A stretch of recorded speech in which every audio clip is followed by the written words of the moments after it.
ठीक है, अब आ गया एक दूसरा point, comparison of business profession and employment. जहाँ तक कि मुझे याद है 11th में ये क्वेश्चन को इम्पोर्टेंट बोलते थे। ठीक है, अब इम्पोर्टेंट है या नहीं हम तो सब पढ़ेंगे। सबसे पहले मोड ऑफ एस्टैब्लिशमेंट। ये टेबल जो है आपकी बुक में जो आपको दिया है, ये बहुत अच्छा टेबल है क्योंकि इसकी वजह से आपको एक कंसेप्ट क्लैरिटी आ जाती है। तो इंट्रोडक्शन के लिए जो इन्होंने लिखा है ना, वो इन पैराग्राफ्स में लिखा है। जैसे फॉर एग्जांपल बिजनेस तो हमने पढ़ लिया कि भाई किसी की गुड्स एंड सर्विस की रिक्वायरमेंट होती है, उसको कोई सप्लाई करके देता है, तो वो भी प्रॉफिट के इंटेंशन से, तो ये बिजनेस हो गया। चलो ठीक है। अब हमने ये भी देखा था कि और कई सारी जो दूसरी इकोनॉमिक एक्टिविटीज़ रहती है, तो ये दूसरी इकोनॉमिक एक्टिविटीज़ और कौन सी है, तो ये भाई दूसरी इकोनॉमिक एक्टिविटीज़ को हम बोलेंगे प्रोफेशन हो गया, जो हमने देखा था कि 3 पार्ट में डिवाइड होता है। तो प्रोफेशन क्या है? वो ऐसी सारी कोई एक्टिविटीज़ है जिसमें कोई स्पेशल नॉलेज की रिक्वायरमेंट होती है। अगर आपके पास वो स्पेशल नॉलेज नहीं है तो आप वो प्रोफेशन में एंट्री ले ही नहीं सकते हो। और ये कौन डिसाइड करता है कि आपके पास कोई स्पेशल नॉलेज है या नहीं? ये वो बॉडी डिसाइड करती है जो ये पूरे प्रोफेशन को गवर्न करती है। जैसे अगर आपने देखा होगा, आपके कोई अंकल या आंटी कोई सीए है या कोई लॉयर है, अगर उनके आगे जो टाइटल लगता है सीए, वो लिख लेने से क्या कोई भी सीए बन जाएगा? कोई ऐसे बोल सकता है कि मैंने तो सारी बुक्स पढ़ ली है सीए की, तो मैंने जो उसकी मॉक टेस्ट दी थी तो उसमें मुझे तो 80% आए, 70% आए, तो मैं सीए बन गया। नहीं, जब तक आपको उसकी गवर्निंग बॉडी वो प्रोफेशन में एंट्री नहीं देती तब तक आप वो प्रोफेशनल नहीं कहला पाओगे। तो जैसे सीए हो गया तो आईसीएआई है, वो अलाउ करेगी ऐसे स्टूडेंट्स को जिन्होंने एग्जाम क्लियर किया है to keep the title of CA, chartered accountant. ठीक है। इसके बाद हो गया कि उनका जो ऑक्यूपेशन होता है वो एक कोड ऑफ कंडक्ट से रेगुलेटेड होता है। जैसे लॉयर्स हो गए तो लॉयर्स का भी कोड ऑफ कंडक्ट होता है, उनके क्या क्या ड्यूटीज़ होती हैं, उनके क्या एथिक्स होते हैं, ये सारे ड्राफ्टेड है। किसके किसके द्वारा? इनके द्वारा। ये जो बार काउंसिल ऑफ इंडिया है, ये लीगल प्रोफेशन को गवर्न करता है। जो चार्टर्ड अकाउंटेंट्स है वो आईसीएआई जो मैंने आपको बताया वो उसको गवर्न करता है। तो ऐसे प्रोफेशंस के सारे बॉडीज़ होते हैं जो इनको कवर करते हैं। चलो ठीक है। अब मेडिकल काउंसिल हो गया, वो भी आपको पता ही होगा कि मेडिकल काउंसिल किसके लिए होता है, तो वो मैं आपको वापस बताऊंगा नहीं। अब हो गया एम्प्लॉयमेंट। जो पहला हो गया बिजनेस, वो हमने समझ लिया। दूसरा हो गया प्रोफेशन, वो हमने समझ लिया। क्या था उसमें? एक स्पेशलाइज्ड नॉलेज होनी चाहिए उसके लिए, एक गवर्निंग बॉडी होनी चाहिए जो आपको ऑथोराइज करती है, और तीसरा उसका एक कोड ऑफ कंडक्ट होता है, तो इसको हम बोलेंगे प्रोफेशन। ठीक है। तीसरा हो गया एम्प्लॉयमेंट। अब ऐसी जो भी एक्टिविटी है जो ये दोनों में नहीं आती नेचुरली, अब हमारे पास कोई ऑप्शन ही नहीं है तो तीसरे में ही आएगी। लेकिन एम्प्लॉयमेंट का मीनिंग जो बेसिक लैंग्वेज में होता है वो भी क्या होता है कि जब कोई एक इंसान दूसरे इंसान के लिए काम करता है और उसके बदले में उसको रेम्यूनरेशन मिलता है, तो उसको एम्प्लॉयमेंट बोलेंगे। और जो ऐसे काम करेगा उसको एम्प्लॉयज़ बोलेंगे। तो फैक्ट्रीज में जिनको वेजेस मिलता है वो कोई एम्प्लॉयमेंट में है, वो अपनी सर्विसेज किसी और को दे रहे हैं। तो मेरा समझने का बेसिकली ऐसा है कि जब भी एम्प्लॉयमेंट होती है तो वो मोस्टली इनको या इनको हेल्प करते हैं। ठीक है, ये इनको या इनको अपनी सर्विसेज प्रोवाइड करते हैं, जिसके बदले में ये इनको पैसा देते हैं। अब आपके टीचर शायद ये आपको नहीं बताएंगे, या बताएंगे तो कुछ और बताएंगे, ये मेरा समझना है इसलिए मैं आपसे शेयर कर रहा हूँ। ठीक है, तो अब हम देखेंगे तीनों का कंपैरिजन। पहला, मोड ऑफ एस्टैब्लिशमेंट कैसे बनता है? Entrepreneurs decision and other legal formalities if necessary. ये इफ नेसेसरी क्यों लिखा है? इसके पीछे रीज़न है कि अगर आपकी सोल प्रोप्राइटरशिप है तो आपको कुछ फॉर्मेलिटीज़ है जो करनी पड़ेगी। उससे ज़्यादा अगर आपका पार्टनरशिप फर्म है तो और ज़्यादा फुलफिल करना पड़ेगा। अगर आपका एक जॉइंट स्टॉक कंपनी है तो और करना पड़ेगा। कभी कभी सोल प्रोप्राइटरशिप में कोई ज़रूरत भी नहीं होती तो वो भी नहीं करेंगे, इसलिए लिखा है इफ़ नेसेसरी। चलो ठीक है। तो अगर एंटरप्रेन्योर डिसाइड करता है कि मुझे करना है बिजनेस शुरू, तो उसका डिसीजन हो गया और दूसरी लीगल फॉर्मेलिटीज़ हो गई अगर कोई है, तो ऐसे शुरू हो जाता है। प्रोफेशन शुरू करने के लिए आपको क्या चाहिए? प्रोफेशन शुरू करने के लिए आपको चाहिए एक प्रोफेशनल बॉडी में मेंबरशिप। प्रोफेशनल बॉडी किसको बोलेंगे? Bar council, medical council, ICAI, तो इनको बोलेंगे एक प्रोफेशनल बॉडी। उसकी मेंबरशिप वो लोग ही देंगे जैसे आप उनकी एग्जाम्स और रिक्वायरमेंट्स है वो फुलफिल कर दोगे। And certificate of practice. अब सर्टिफिकेट ऑफ प्रैक्टिस क्या हो जाता है कि जैसे ही आप एक सर्टिफिकेट ऑफ प्रैक्टिस ले लेते हो आप एक प्रोफेशनल कहलाते हो, तो आप उस प्रोफेशन के एक्टिव मेंबर हो। अगर एक एडवोकेट है, जैसे ही उसको सर्टिफिकेट ऑफ प्रैक्टिस मिलती है तो वो एडवोकेट बन जाता है, तब तक वो लॉ ग्रेजुएट है, क्योंकि उसके पास डिग्री तो है एलएलबी की, लेकिन उसने जो बार एग्ज़ाम की जो बार एग्ज़ाम होती है वो उसने नहीं दी है। जैसे ही वो बार एग्ज़ाम देगा और बार काउंसिल उसको नेसेसरी लीगल फॉर्मेलिटीज़ के बाद एक सर्टिफिकेट ऑफ प्रैक्टिस देता है, मतलब वो कोर्ट में रिप्रेजेंट कर सकता है अपने क्लाइंट्स को। ठीक है, ये मैंने आपको समझा दिया। अब हो गया employment, appointment letter and service agreement. ठीक है, इसके लिए अपॉइंटमेंट लेटर चाहिए और सर्विस अग्रीमेंट चाहिए। अब एम्प्लॉयमेंट में हम एग्जांपल देखेंगे कि एक लॉयर है, उसकी ऑफिस है, ऑफिस में जो उसके स्टूडेंट्स हैं, मतलब जो इंटर्न्स है, इंटर्न्स के अलावा जो जूनियर्स है, ये सब के लिए, और जो गेस्ट्स हैं इनके लिए खाना पीना, स्नैक्स हो गया या चाय हो गई, कुछ भी हो गया, इसको करने के लिए वहाँ पे एक हेल्पर को रखा है। वो हेल्पर यहाँ पे सर्विस अपनी देता है और उसके बदले में उसको पैसे मिलते हैं, तो वो आएगा एम्प्लॉयमेंट में। तो ऐसा कोई इंसान जो इनको हेल्प करता है, मतलब for money of course, business में अगर वो वर्कर है तो बिजनेस में, या कोई भी और प्यून है या कुछ भी है, या फिर कोई प्रोफेशनल का प्यून है तो वो एम्प्लॉय गिना जाएगा। इसके बाद नेचर ऑफ वर्क। ठीक है, बिजनेस में काम कैसा होता है, गुड्स एंड सर्विसेज का लेना देना। ठीक है, प्रोविजन मतलब to provide, provision of goods and services to the public. चलो ठीक है। Profession, rendering of personalized and expert services. तो आपका अगर कोई पर्सनलाइज्ड मतलब क्या, जो आपसे स्पेसिफिकली रिलेटेड है।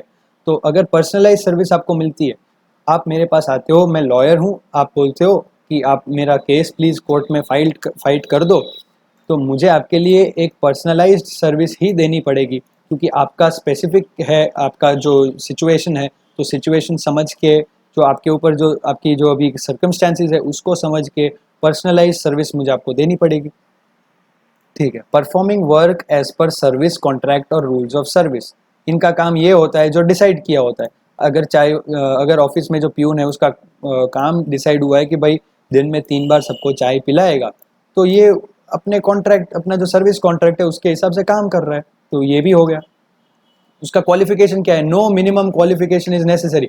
बिजनेस के लिए कोई क्वालिफिकेशन जरूरी नहीं है, ये बात को आप ध्यान में रखो। आपको पता होगा बहुत सारे बड़े बड़े बिजनेसमैन जो कोई भी क्वालिफिकेशन लेके नहीं आए थे और बड़े बड़े एम्पायर बना दिए उन्होंने। चलो ठीक है, इसका मतलब ये नहीं कि आप पढ़ोगे नहीं, अभी आप 11वीं कॉमर्स में आए हो तो पढ़ो, और ये कोई रीज़न नहीं है। बहुत मस्ती हुई थी जब हमने भी पढ़ा था कि क्वालिफिकेशन कोई ज़रूरी नहीं है बिजनेस के लिए, तो 11वीं 12वीं हमको ऐसे ही पास कर दो। तो नहीं भाई, अभी बैठे हो तो पढ़ लो। इसके बाद है expertise and training in a specific field is a must. Training और एक्सपर्टीज के बिना ये फील्ड में आना पॉसिबल नहीं है। आप देखोगे तो लॉ स्कूल्स में भी इंटर्नशिप्स कंपलसरी होती है, आप देखोगे तो सीए में भी आर्टिकलशिप ज़रूरी होती है, तो इसमें ट्रेनिंग ज़रूरी है, इसमें एक्सपर्टीज ज़रूरी है। ये कौन डिसाइड करेगा, आपकी गवर्निंग बॉडी। फिर मैं आपको बता देता हूँ गवर्निंग बॉडी कौन है। ये bar council, medical council, ICAI, ICSI, जो भी है। ठीक है, इसके बाद हो गया कि qualification and training prescribed by the employer. ये एम्प्लॉयर ही बताएगा कि इसको क्या क्वालिफिकेशन और क्या ट्रेनिंग की ज़रूरत है। तो अगर एम्प्लॉय को लगता है कि प्यून, अब मैंने आपको क्योंकि 2-3 बार प्यून के एग्जांपल दिए, इसका मतलब ये नहीं कि प्यून ही आएगा। आपकी कंपनी का जो HR हेड होता है वो भी इसमें आएगा, आपकी कंपनी का जो लीगल एडवाइज़र होता है वो भी इसमें आएगा। अब लीगल एडवाइज़र इसमें इसलिए नहीं आएगा क्योंकि उसके पास सर्टिफिकेट ऑफ प्रैक्टिस नहीं होती है, क्योंकि वो एम्प्लॉयमेंट कर रहा होता है। ये थोड़ा टेक्निकल है, आपको अगर समझ में आता है तो ठीक है, नहीं तो एक्सपीरियंस से अपने आप आपको आ जाएगा। तो जो भी यहाँ पे एम्प्लॉयर होता है, इसका मतलब ये नहीं कि प्यून ही, अगर 1.5-2 लाख का भी सैलरी है पर मंथ तो भी वो एम्प्लॉयमेंट कर रहा है, तो एम्प्लॉय ही कहलाएगा वो। ठीक है, रिवॉर्ड इन रिटर्न, उसको मिलता क्या है भाई। तो जो बिजनेस करता है उसको ऑफकोर्स प्रॉफिट ही मिलेगा ना, अगर अपना बिजनेस कर रहा है तो उसको प्रॉफिट मिलेगा। प्रोफेशन को क्या मिलेगा, उसकी फ़ीस मिलेगी जो उसने डिसाइड की है अपने क्लाइंट के साथ, और इसकी सैलरी या वेजेस। सैलरी और वेजेस में क्या फ़र्क है भाई, वेजेस जो होती है वो वर्कर्स को मिलती है और सैलरी जो होती है वो अदर एम्प्लॉयज़ को मिलती है। आप अगर फैक्ट्री में मजदूरी करते हो तो आपको वेजेस मिलेंगे।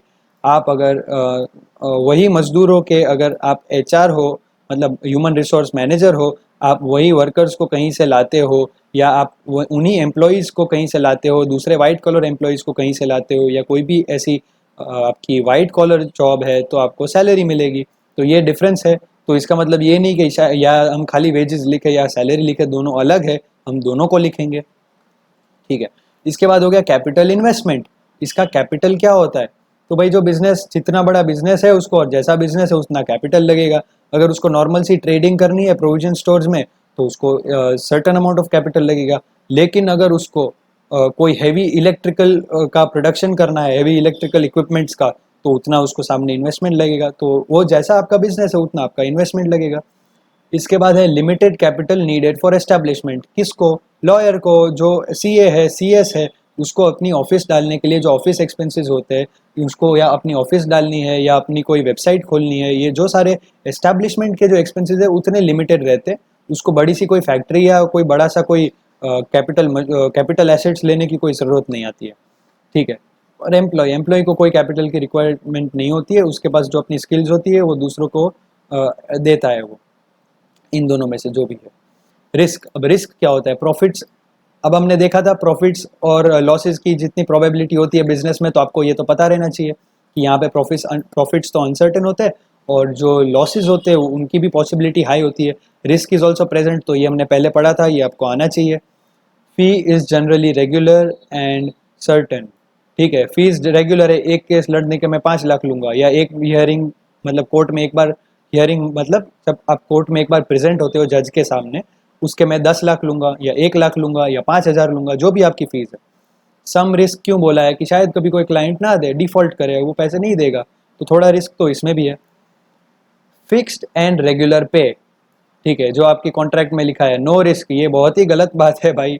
नो रिस्क नहीं है। आपकी कंपनी अगर उड़ गई, जैसे ये एयरलाइन हो गई किंगफिशर एयरलाइंस, तो वो तो एम्प्लॉय थे लेकिन उनको पैसे नहीं मिले, तो रिस्क तो उसमें भी है भाई। तो ये नो रिस्क है, उसको मैं नहीं मानता हूँ। ठीक है। अब हो गया ट्रांसफर ऑफ इंटरेस्ट। ठीक है, ये इंटरेस्ट है, transfer possible with some formalities.